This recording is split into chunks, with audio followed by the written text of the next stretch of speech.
यहाँ पर माता द्रौपदी ने तपस्या की थी उस समय जब पांडव वनवास और अज्ञातवास पर थे। तो महाभारत की यह कहानी पूरे भारत को जोड़ रही है, अलग अलग तरीके से, अपने अपने मान्यताओं के हिसाब से।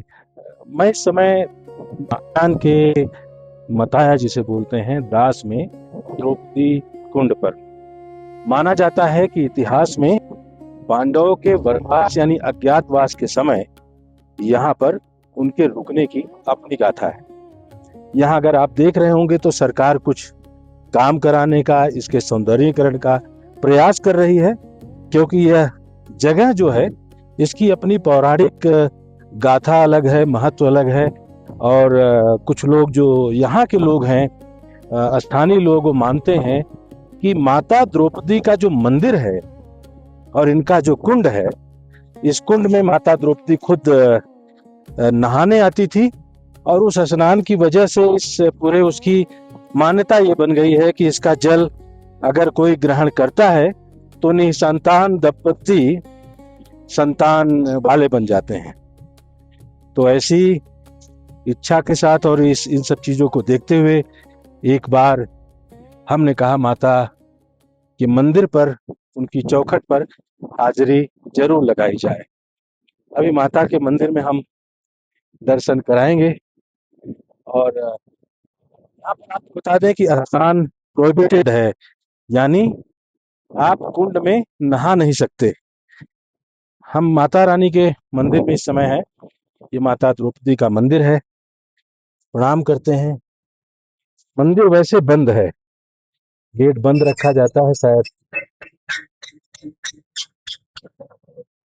जो लोग दर्शन करने आते होंगे वो लोग दर्शन करते होंगे।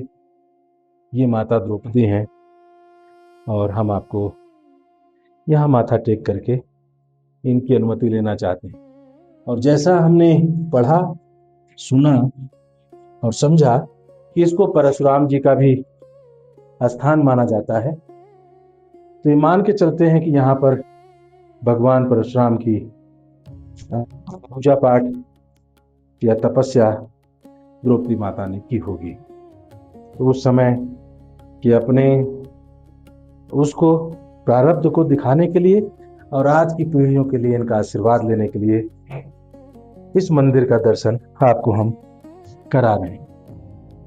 यह मंदिर अपने आप में बिल्कुल अनूठा है।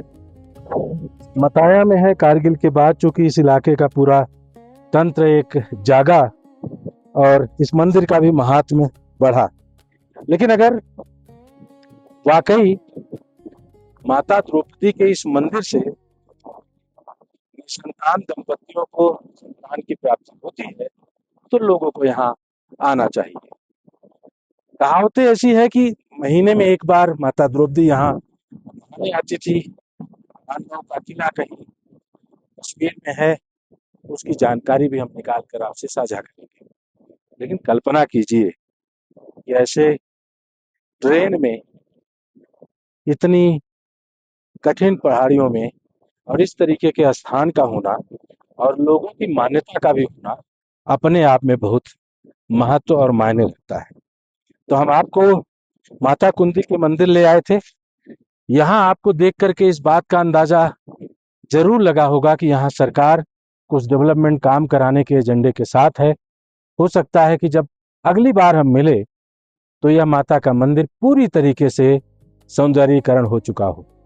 तो आने वाले पर्यटकों के लिए भी यह एक जगह होगी जहां लोग आएंगे, रुकेंगे और दर्शन करेंगे। यहाँ की हवाएं, यहाँ के सर्द मौसम का पूरा कहते हैं कि इशारा दे रही हैं कि कैसा माहौल यहाँ होता होगा। तो ऐसी दिव्य जगह पर, पावन जगह पर आपका आना और माँ का आशीर्वाद लेना भी शायद जरूरी होगा। चलते हैं आपको द्रौपदी कुंड में लेकर, जहाँ के जल के बारे में मान्यता है कि वहाँ का जल इतना पावन, इतना साफ सुथरा है और इतना ताकतवर है कि अगर उस जल को कोई औरत जिसको बच्चा ना हो रहा हो वो पी ले तो संतान की प्राप्ति हो जाती है। ऐसी कहानियाँ, किस्से सब कुछ हैं, लेकिन मान्यताएं अपनी जगह और हकीकत अपनी जगह लोगों को सोचने की अलग अलग बातें हो सकती हैं, लेकिन हम इस जल को उसी पवित्रता के साथ देख रहे हैं जैसा इसके बारे में बताया और सुनाया गया है। तो देखते हैं कि मताया के लोगों का यह विश्वास माता द्रौपदी के कुंड को लेकर के है कितना सटीक है। आपको यह भी बता दें कि ज्यादातर मुस्लिम आबादी यहाँ पर जो लोग रहते हैं वो इनको बड़ी तरीके से पूजते हैं और आस्था रखते हैं। उनको यहाँ आना, वो कहते हैं कि हम यहाँ नहीं जा सकते, मनाही है, बड़े बुजुर्गों ने रोका है। लेकिन आप आस्था को सहेजने और संभालने की उनकी अपनी इस आदत और संस्कृति का हम सबको सम्मान करना चाहिए, क्योंकि महाभारत से जुड़ी हुई पौराणिक गाथाओं में यहाँ का नाता, द्रास का नाता अपने आप में एक अलग कहानी कह रहा है। और इस कहानी की अगर सत्यता की और यहाँ के मौजूदगी की बातचीत हम लोग देख रहे हैं, सुन रहे हैं और समझ रहे हैं, तो यकीनन ये मताया के लोगों की दरिया दिली है। तो आइए द्रौपदी के कुंड की तरफ चलते हैं। कुंड आपके सामने है, आप देख सकते हैं, यहाँ से लेकर वहां तक पूरा यह दायरा है। हमारे साथी दिखाएंगे। और ऊपर जैसे मताया के लोग गौ पाल रहे हैं, आप देखें ऊपर गाय दिख रही है सबसे ऊपर चोटियों पे, उधर उस साइड चलती हुई। अगर आप देखेंगे तो ऊपर से चढ़कर उतर रही हैं।